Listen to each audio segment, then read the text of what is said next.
हम ऐसे भयंकर दौर से गुजर रहे हैं, हम ऐसे खतरनाक समय में इस लोक में रह रहे हैं कि हम जिस ओर जा रहे हैं आगे वो अजगर मुंह खोले बैठा है।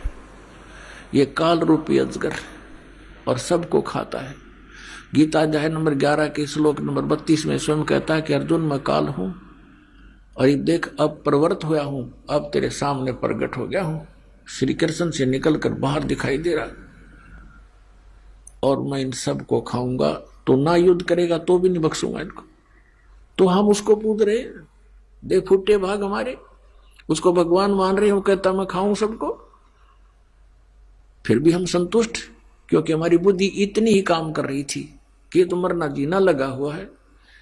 वाह भैया, फिर क्या जीवन, यहाँ पर सारा जीवन खो देता है। प्राणी अपने कोठी बंगले बनाने में 1 मिनट में मर जा, कुत्ता बन के वहीं धूम लगाए फिरे, जुलूस काट देता है हमारा। ये खाक जीवन है यहाँ पर नहीं ज्ञान था तब तक कोई बात नहीं, वो तो व्यवस्था थी, मजबूरी थी। अब क्या है, सामने इतिहास रख दिया। भगवान ने जो ज्ञान दिया वो आपके समक्ष उजागर करवा दिया परमपिता कबीर भगवान ने अपने बच्चों के लिए। और ये तत्व ज्ञान रूपी आपको आंखें दे दी, आपका अज्ञान रूपी मोतियाबिंद का ऑपरेशन कर दिया, और अब भी जानबूझकर कुएं में पड़ो। तो उसके लिए परमात्मा कहते हैं जानबूझ साची तजर करे झूठ तने, ताकि संगत है प्रभु सोपन में भी ना दे। इसे नीच की वो गुरु बना बैठे, ऐसे प्रत्यक्ष प्रमाण दिखा दिए, ऐसा भगवान है, ये उसका विधान है, इस भक्ति से भगवान प्राप्ति होगी। ये वेदों में प्रमाण, ये गीता जी में प्रमाण, ये उन महापुरुषों की वाणी में प्रमाण जिन्होंने भगवान पाया है, ये मंत्र है। और इस मंत्र का अधिकारी इस पृथ्वी पर इस दास के अतिरिक्त कोई नहीं है। इसको अभिमान समझो चाहे तत्व ज्ञान समझो, ये आपकी अपनी सोच है।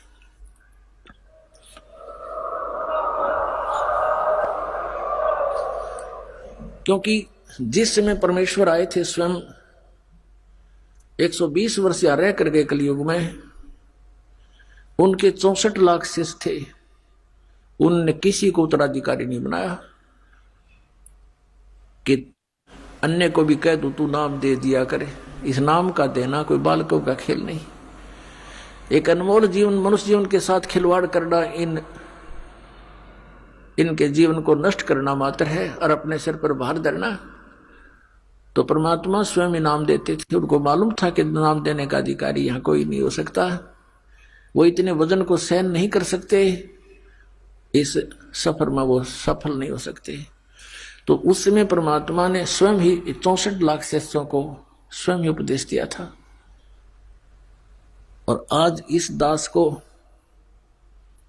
अपने वफादार कुत्ते को आपके लिए भौंकने के लिए, धनियों को जगाने के लिए अब फिर भेज दिया। ये दास लगातार सन 1994 से भौंक रहा है,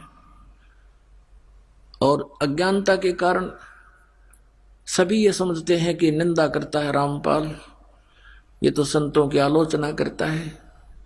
पुण्यात्माओं, जरा ध्यान से सुनो इस दास के वचनों को, और जो प्रमाण दिए जाते हैं उन्हें गहराई से सोचो।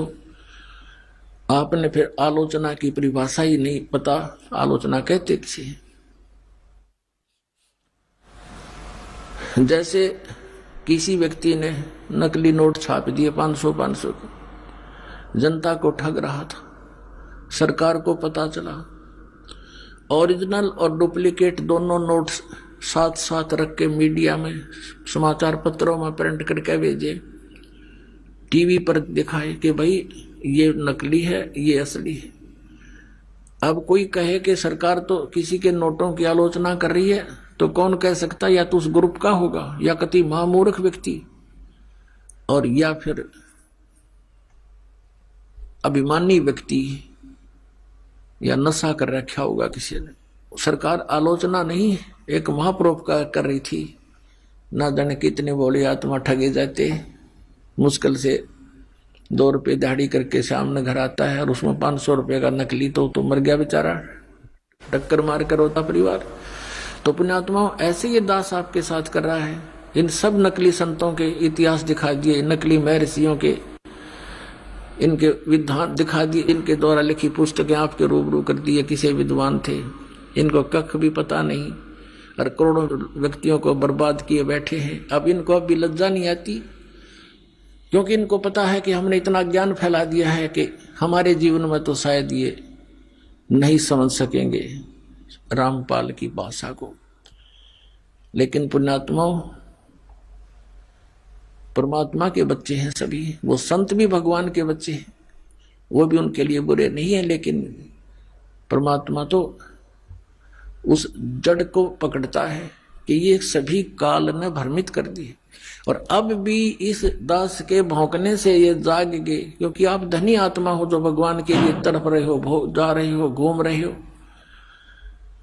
और आपको जगाने के लिए दास भेज दिया अपना कुत्ता, और अब भी आप नहीं जागोगे तो फिर आपने घनी भांग पी रखी है काल की।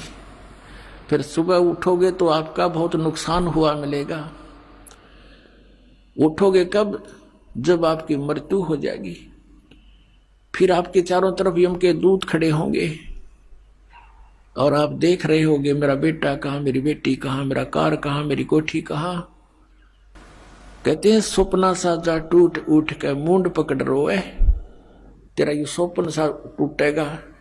जैसे स्वप्ने में एक भगत कह रहा था, बोला जी मैं वैसे तो रिक्शा चलाता हूँ और कार की इच्छा रखता था, मेरे पास भी कार हो।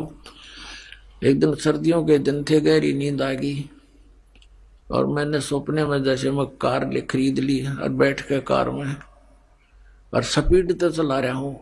आगे मैंने ब्रेक लाना चाहा, ब्रेक लगे नहीं तो गाड़ी टकरा गई, एकदम आँख खुली तो पैर देखा, रजाई पार कर गया, टूटी छोड़ थी रजाई, उसका मांग पार कर गया पैर मेरा, वो ब्रेक लग गया था, वह रजाई भी पाट गई।